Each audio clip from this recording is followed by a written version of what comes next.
Hello दोस्तों, मैं आशुतोष आज से आपका सीटेट का पैटर्न भूगोल में स्टार्ट करने जा रहा हूँ। सोशल स्टडी के लिए जो हमारा पैटर्न रहता है, सोशल स्टडी के जो सवाल आते हैं, तो मोस्टली जो है सभी एग्जामों में आपने देखा होगा कि एनसीईआरटी किताब जो है उसी किताब से सवाल बनाए जाते हैं। ठीक है, और जो सवाल रहता है, जो पैटर्न रहता है एग्जाम का, वो जो है 5 से 8 तक की जो क्लास में जो पढ़ाया जाता है हमारे को, उसी में से हमसे पूछा जाता है। तो अब आप बात को समझिए क्यों उसमें से पूछा जाता है, क्योंकि हमें बच्चों को पढ़ाना होता है। जब आप प्राइमरी के टीचर वैकेंसी सीटेड आप क्लियर करते हैं और प्राइमरी के टीचर आप बनते हैं, तो आपको किसको पढ़ाना होता है? बच्चों को पढ़ाना होता है। और बच्चों को पढ़ाने के लिए आपके अंदर वो क्वालिटी होनी चाहिए। आपके अंदर, जैसे एक लोग डायलॉग गाँव में बोलते हैं ना कि हमारे खून में है ये, तो खून में वो चीज लाने के लिए आपको क्या है कि बच्चों की तरह ही पढ़ना होगा।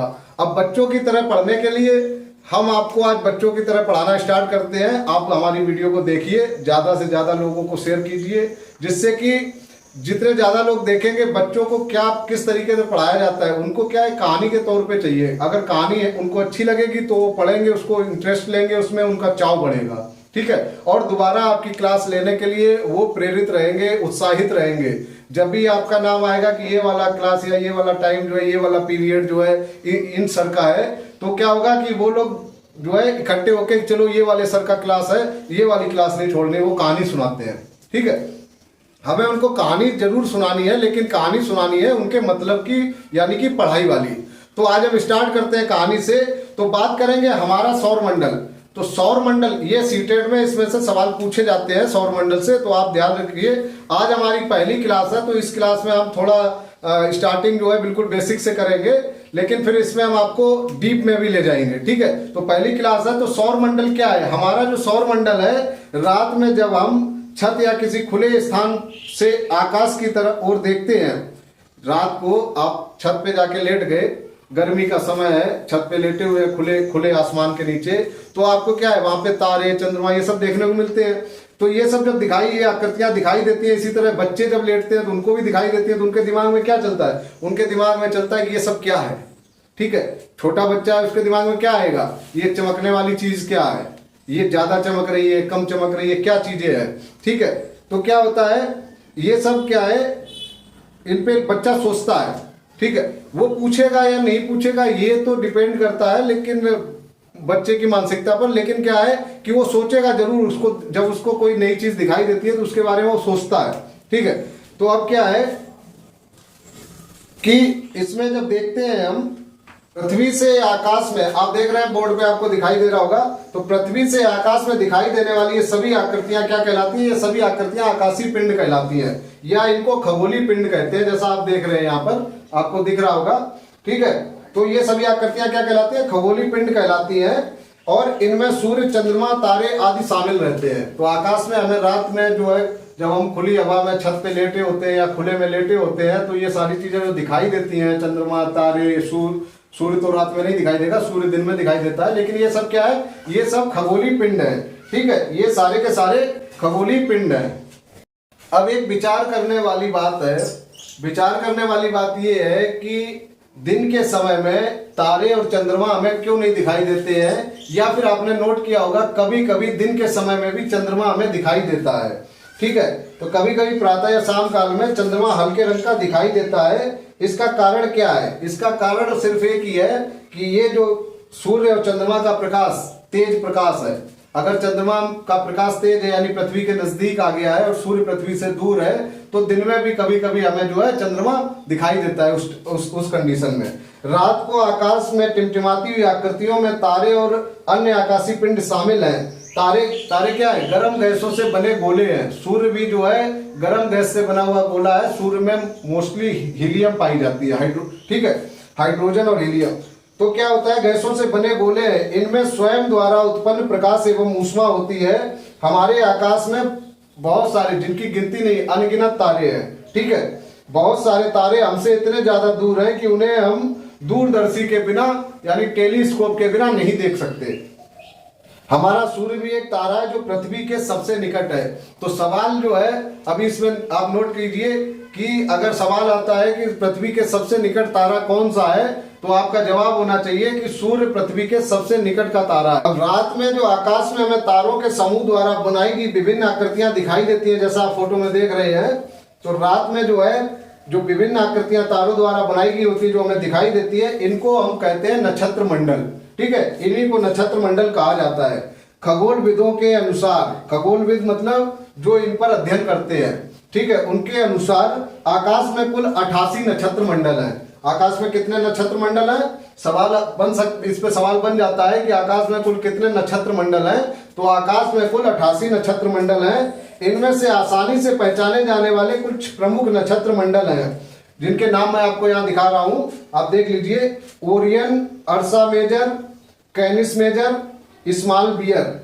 स्मॉल बियर यानी सप्तऋषि मंडल जो जिसको बोलते हैं, ठीक है, सप्तऋषि मंडल जिसको कहते हैं। प्राचीन काल से ही सप्तऋषि मंडल एवं ध्रुव तारे की सहायता से उत्तर दिशा का निर्धारण किया जाता रहा है। अब इसका मतलब ये हुआ, इसका मतलब आप समझिए कि प्राचीन काल में कोई जो है नॉर्थ और साउथ बताने वाली कोई कंपास या ये सब नहीं थे ना। अभी क्या, पहले कंपास आया, अभी मोबाइल में भी वो कंपास रहता है, उससे हमें पता चल जाता है कि कौन सी डायरेक्शन है, नॉर्थ किधर है, साउथ किधर है, ठीक है, ये डिसाइड कर लेते हैं मुझसे। लेकिन पुराने टाइम पे ये सब चीजें जब नहीं थी, तब कैसे लोग पता करते थे? तो जो ध्रुव तारे की कहानी हमारी दादी माँ यानी कि बूढ़े बाबा, दादी माँ या नानी माँ जो हमें कहानियां सुनाती है, उसमें ध्रुव तारे की भी कई बार कहानी आती है, सुनी भी होगी कई लोगों ने। तो जो ध्रुव तारे की कहानी सुनाई जाती, तो पुराने जो लोग थे वो इन्हीं ध्रुव तारे से ही दिशा का मतलब अध्ययन करते थे कि ये उत्तर दिशा है या ये दक्षिण दिशा है। जिधर ध्रुव तारा होता है, ऐसा मानना नहीं, ऐसा जो है साइंस में भी प्रूफ हुआ है कि जिधर ध्रुव तारा है वो वही साइड उत्तर दिशा है हमारी, ठीक है। तो पुराने लोग इसी ध्रुव तारे से पता करते थे। आप यहाँ पे देख सकते हो, फोटो में दिख रहा होगा आपको। अब आगे बढ़ते हैं, सौर मंडल। सौर मंडल क्या है? सूर्य और 8 ग्रह, इन ग्रहों के उपग्रह तथा कुछ अन्य खगोलीय पिंड जैसे क्षुद्र ग्रह, पुच्छल तारा एवं उल्का पिंड मिलकर सौर मंडल का निर्माण करते हैं। इसे हम सौर परिवार भी कहते हैं। तो सौर परिवार क्या है? सूर्य, उसके साथ में 8 ग्रह। जैसे कहीं कथा होती है या पूजा पाठ होता है तो उसमें नवग्रह की पूजा होती है। तो नवग्रह कौन कौन से होते हैं? तो उसमें एक सूर्य होता है, शनि, शुक्र, जितने भी ये ग्रह हमारे 9 ग्रह, नवग्रह का मतलब हुआ 9 ग्रह, ठीक है। तो इनको ग्रह की श्रेणी में रखते हैं। तो जिसमें सूर्य आपका हो गया, चंद्रमा हो गया, राहु केतु हो गए, बृहस्पति, बुध, ये सारे जो ग्रह टोटल मिला के 9 ग्रह हैं। तो इन्हीं 9 ग्रहों को और इनके जो उपग्रह हैं, ठीक है, इनके जो उपग्रह है सबको मिलाकर ये क्या, इसको बोला जाता है, ये एक सौर परिवार बोला जाता है। और सौर परिवार ये नाम लिया गया सूर्य से, क्योंकि सूर्य को इसमें राजा माना गया है। सूर्य को इसमें राजा माना गया है, इसलिए ये सारे जो परिवार, क्योंकि ये सारे ग्रह जो सूर्य के आसपास चक्कर लगाते हैं, तो सूर्य मुखिया है इसमें, इसीलिए इसको सौर परिवार कहा जाता है, ठीक है। यह हमारे सौर मंडल के केंद्र में स्थित है। जो सूर्य है ये सौर मंडल के सेंटर में बीचों बीच स्थित है। सूर्य के गुरुत्वाकर्षण बल के प्रभाव के कारण सौर परिवार के अन्य सभी सदस्य सूर्य के चारों ओर परिक्रमा करते रहते हैं। तो सूर्य के चारों ओर जो पृथ्वी है या अन्य ग्रह जो भी है, जो सूर्य के चारों ओर परिक्रमा करते हैं, तो वो किस वजह से करते हैं? वो सूर्य का जो गुरुत्वाकर्षण है उसके बल का जो प्रभाव है उसकी वजह से उसके चारों ओर परिक्रमा करते हैं ये सारे ग्रह। अब बात अगर करें सूर्य की, तो सूर्य सौर मंडल के केंद्र में स्थित है। अत्यधिक गर्म गैसों से बना तारा है। आप यहाँ पे दिख रहा होगा आपको, ये लिखा हुआ भी जो मैं बोल रहा हूँ वो आपको बोर्ड पे दिख रहा है, लिखा हुआ है। सूर्य जो है सौर मंडल के केंद्र में स्थित अत्यधिक गर्म गैसों से बना तारा है। इसमें मुख्य रूप से हाइड्रोजन, जैसा मैंने पहले भी आपको बताया, इसमें मुख्य रूप से हाइड्रोजन और हीलियम गैसें पाई जाती हैं।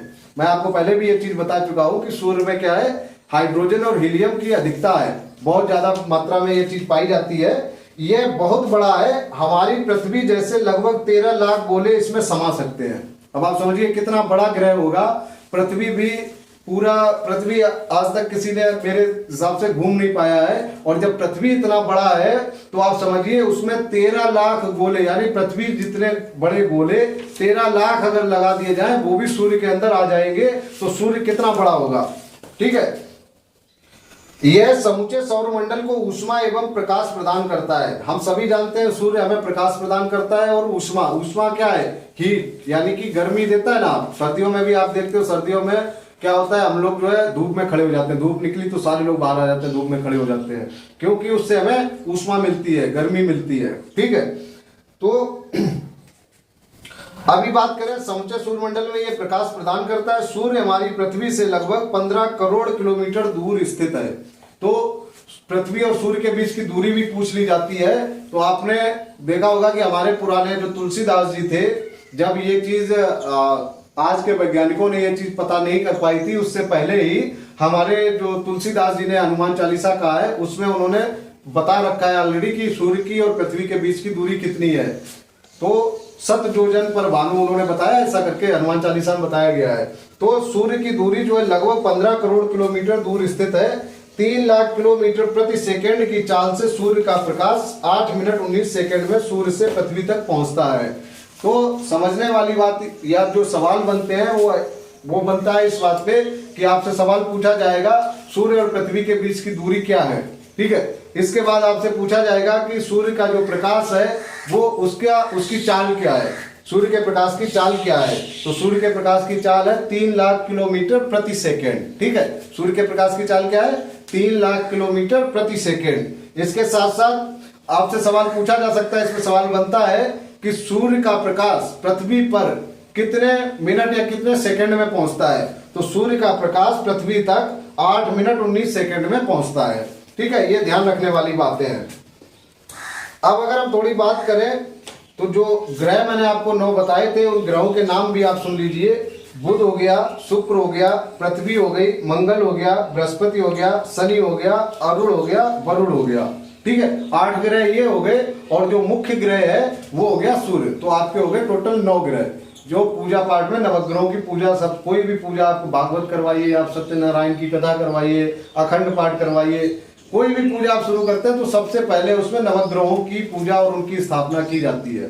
ठीक है, मोस्टली लोगों ने ये चीजें देखी होंगी और जानते भी होंगे इसके बारे में। अब क्या है कि सौर मंडल के जितने भी ये 8 ग्रह, जो इसका परिवार सूर्य का है, जो भी 8 ग्रह है, ये सूर्य के चारों ओर परिक्रमण क्या होता है, परिक्रमा करते हैं। ठीक है, अब सूर्य के चारों ओर चक्कर लगाते हैं। सूर्य, शुक्र व अरुण ग्रह को छोड़कर 2 ग्रह ऐसे हैं जो कि घड़ी की दिशा में सूर्य की परिक्रमा करते हैं और बाकी ग्रह जो है घड़ी की विपरीत दिशा में, विपरीत दिशा एंटी क्लॉकवाइज जो है सूर्य की परिक्रमा करते हैं। ठीक है, इन ग्रहों को अपनी धुरी पर घूमना, मतलब ये सारे ग्रह जो है, एक तो सूर्य की परिक्रमा लगाते हैं तो उसको बोलते हैं परिक्रमण, सूर्य के चारों परिक्रमा लगाते हैं ना, तो उसको बोलते हैं परिक्रमण। और जो अपने स्थान पर इस तरीके से घूमते हैं, ये 2 तरीके से घूमता है, एक तो चारों तरफ सूर्य के घूमता है, दूसरा अपने स्थान पर भी घूमता रहता है, तो उसको बोलते हैं परिभ्रमण। तो ये भी याद रखने वाली बात है। ये भी सवाल बन जाता है कि अपनी धुरी पर घूमने को, ग्रहों का जो अपनी धुरी पर घूमते हैं उसको क्या बोलते हैं, तो उसको बोलते हैं परिभ्रमण। और जो सूर्य के चारों तरफ चक्कर लगाता है उसको बोलते हैं परिक्रमण। ठीक है, अब नेक्स्ट क्लास में हम बात करेंगे पृथ्वी और पृथ्वी के साथ साथ उसके उपग्रह। नेक्स्ट क्लास आप जरूर देखिएगा। धन्यवाद।